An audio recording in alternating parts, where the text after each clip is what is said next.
भी सावरकर, मैं भी सावरकर। भारत माता की जय। Vande Mataram, Vande Mataram, Vande Mataram. India India, India. मैं भी सावरकर, मैं भी सावरकर, मैं भी सावरकर, मैं भी सावरकर, मैं भी सावरकर, मैं भी सावरकर, मैं भी सावरकर, मैं भी सावरकर, मैं भी सावरकर, सावरकर। मैं भी सावरकर, मैं भी सावरकर, मैं भी सावरकर, मैं भी सावरकर, मैं भी सावरकर, मैं भी सावरकर, मैं भी सावरकर, मैं भी सावरकर, मैं भी सावरकर, मैं भी सावरकर। मैं भी सावरकर, मैं भी वीर सावरकर। हम भी सावरकर हैं, पूरे संसार वीर सावरकर हैं। नमस्कार, आपका स्वागत है लीड इंडिया न्यूज़ चैनल में। आज हम खड़े हैं आदर्श नगर में और यहाँ पे बहुत सारे लोग एकत्रित हुए हैं और हम जानते हैं कि यहाँ पे वो क्यों एकत्रित हुए हैं। शायद जहाँ तक मुझे मालूम हुआ है कि ये कल जो वीर सावरकर जी का अपमान किया गया है कांग्रेस के द्वारा, शायद उनके कुछ अपनी बातें रखना चाह रहे हैं। तो हम जानते हैं कि वो लोग क्यों एकत्रित हुए हैं। नमस्कार सर, आप यहाँ क्यों एकत्रित हुए हैं?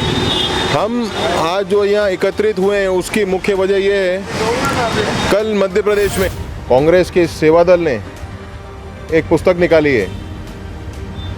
उस पुस्तक पे उन्होंने भारत के गौरव, भारत के यश, भारत के वीर स्वतंत्र सेनानी, भारत जिनको अपनी सराखों पे रखता है, ऐसे स्वतंत्र वीर सावरकर जी के लिए बड़ी अभद्र और बहुत घटिया स्तर की, निम्न श्रेणी की उन्होंने कल टिप्पणी करी है।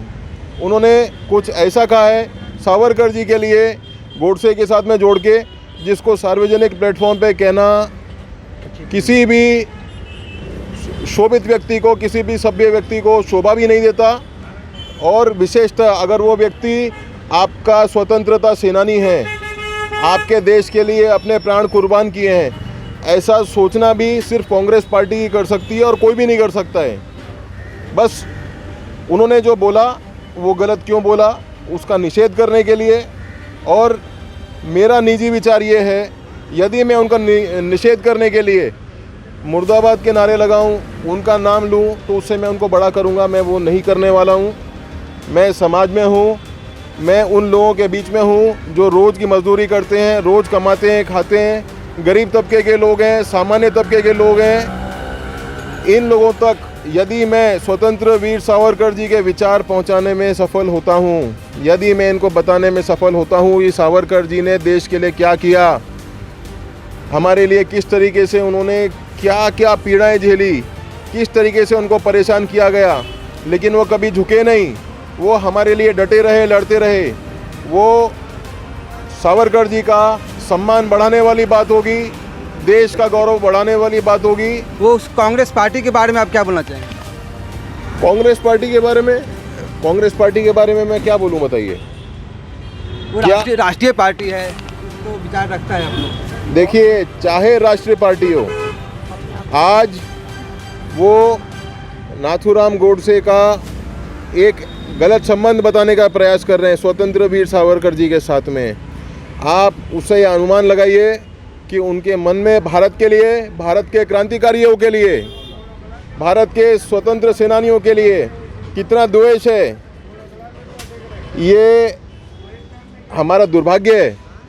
ऐसे लोग हमारे देश में रहते हैं जो हमारे देशभक्तों का, देश प्रेमियों का उपहास करते हैं, हमारे क्रांतिकारियों के बारे में इस तरह की तुच्छ टिप्पणी करके। लेकिन भारत एक डेमोक्रेसी है, यहाँ सबको बोलने का अधिकार है। इस अधिकार का मिसयूज़ किया जाता है, लेकिन फिर भी एक संवेदनशील देश होने की वजह से हम ऐसे तत्वों को झेलते हैं और अपना काम ईमानदारी से करते रहते हैं, ताकि यदि हमारे अच्छे कर्म बढ़ते जाएंगे तो हमारी लाइन अपने आप बड़ी होती जाएगी और दूसरों के कुकर्मों की लाइन छोटी हो जाएगी। हम एक शुद्ध और सात्विक जीवन जीने में और एक देशभक्तिपूर्ण वातावरण बनाए रखने में सफल होंगे। मेरा ये जानना है कि कांग्रेस पार्टी में कोई भी डिसीजन लिया जाता है तो सोनिया गांधी और राहुल गांधी के विचार से ही लिया जाता है। तो क्या आपका ऐसा मानना है कि उस पुस्तक में जो भी कुछ छपा है तो वो क्या उनके समझ से हुआ है? उनके समझ से हुआ है या नहीं हुआ है, मैं उस पर टिप्पणी नहीं करूंगा। लेकिन मैं आपको इतिहास के